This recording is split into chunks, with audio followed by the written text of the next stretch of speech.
How to share your Etoro account on Facebook.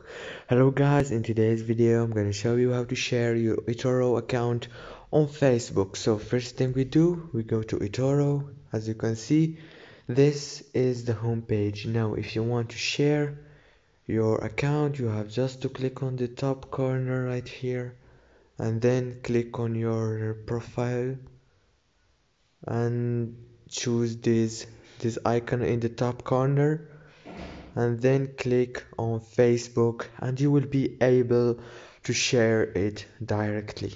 And that's it for today's video guys. If this video was helpful for you, please don't forget to like and subscribe, and thank you so much for watching till the end. Thank you so much and see you in the next video.